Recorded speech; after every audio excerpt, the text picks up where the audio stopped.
Beşinci yargı paketi ile ilgili öngörülen değişiklikler icra ve iflas kanunu özelinde gelişmekte.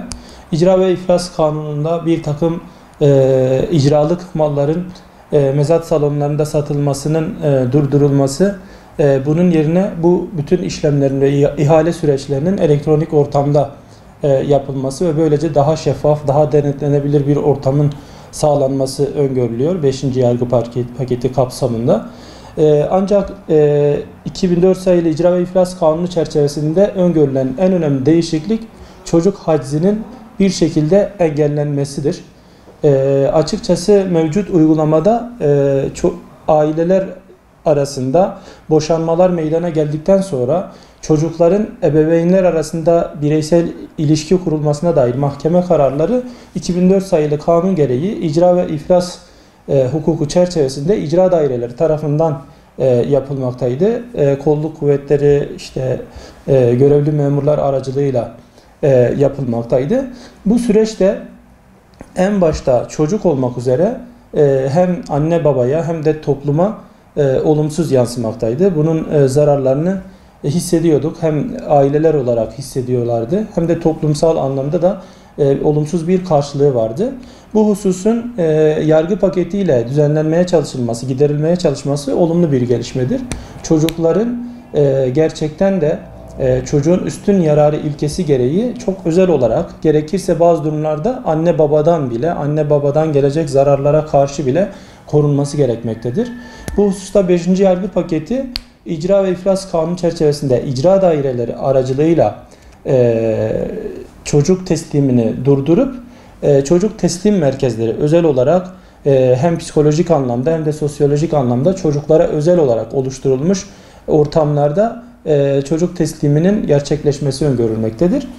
Bu hususta bu yargı paketindeki değişiklikleri olumlu karşılamakla beraber ben şöyle düşünüyorum. Kanunlar sözüyle ve ruhuyla uygulanır. Biz kanunları yaparken maalesef maddi kısımlarıyla çok fazla ilgileniyoruz. Ancak manevi hususu ihmal ediyoruz. Ne demektir bu? Mesela 5237 sayılı Türk Ceza Kanunu'nun ilk maddelerinden bir tanesi ceza kanununun amacını şöyle açıklar: suç işlenmesinin önlenmesi. Şimdi aynı şeyi bizler aile hukukunda da yapmak zorundayız. Aile hukukunun da kanuni olarak ilk amacı aile kurumunun korunması olması gerekmektedir. Çünkü aile kurumu toplumsal yapının temel taşıdır.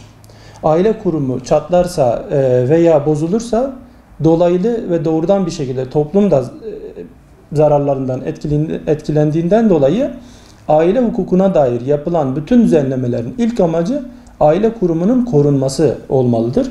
Bu yönüyle kanun yapıcılar bu süreçlerde nasıl ki sosyal bilimcilerle bir araya gelip psikologlarla, sosyologlarla bir araya gelip konuşuyorsa Diyanet İşleri Başkanlığı'nın da bu sürece dahil edilmesi gerekmektedir.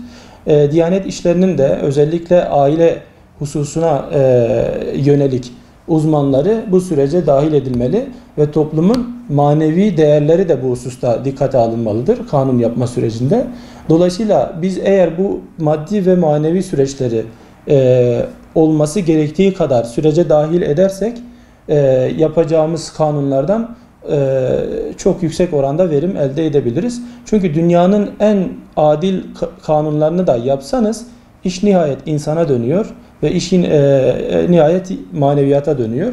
Dolayısıyla bu husus ihmal edilirse eğer yapılacak olan kanunlar da maalesef kanun değişiklikleri de amacına ulaşmayacaktır.